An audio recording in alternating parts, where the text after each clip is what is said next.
मार दिए 3 commander, Hamas का बदला लेगा तुर्की। क्या तुर्की के राष्ट्रपति रेजिप ताइप अर्दोआन हमास के 3 कमांडरों की मौत का बदला इजराइल से लेने जा रहे हैं? दावा किया जा रहा है कि तुर्की ने इजराइल से दो टूक कह दिया है कि वो फिलिस्तीनियों के नरसंहार का बदला हर हाल में लेगा।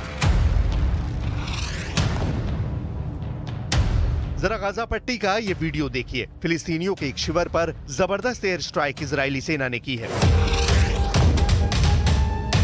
इस 8 सेकंड के वीडियो में साफ देखा जा सकता है कि कुछ लोग तंबू वाले शिविर में अंदर की ओर जा रहे हैं। तभी एक मिसाइल उनके ऊपर आकर गिरती है और मौके पर मौजूद हमास के लड़ाके मारे जाते हैं। हम आपको एनिमेशन के जरिए पूरी खबर समझा देते हैं। क्यों तुर्की हमास के कमांडरों के मारे जाने से नाराज है और इजराइल ने कैसे हमास के 3 कमांडरों को मार डाला है। दावों के मुताबिक जिस वक्त हमास के 3 कमांडर गाजा पट्टी के अल मवासी शिविर में मौजूद थे, ठीक उसी वक्त इजरायली सेना ने अल मवासी शिविर पर हमला कर दिया। दावा किया गया है कि इजरायली हवाई हमले में हमास के 3 टॉप कमांडर मौके पर ही मारे गए, जबकि 40 से ज्यादा लोग ऐसे भी मारे गए जो शिविर के आसपास मौजूद थे। इजरायली सेना का दावा है कि इस हमले में हमास का कमांड सेंटर भी तबाह कर दिया गया है, जहां से पूरे गाजा में हमलों को कंट्रोल किया जा रहा था। अब आप हमास के उन 3 कमांडरों के नाम भी जान लीजिए जिनके मारे जाने से तुर्की बुरी तरह से बदला लेने पर उतारू हो गया है।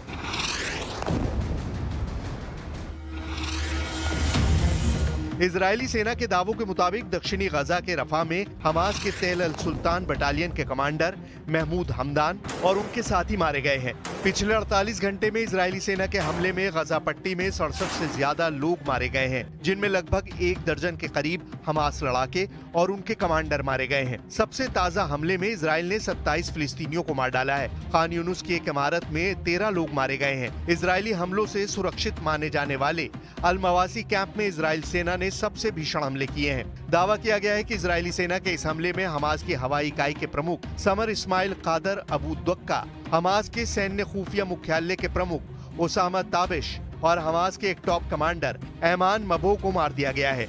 मिडिल ईस्ट की मीडिया के मुताबिक इजराइल ने अल मवासी में अमेरिका निर्मित MK-84 बमों से हमला किया है। 907 किलो के अमेरिकी MK-84 बमों से ही हमास के 3 कमांडर मारे गए हैं।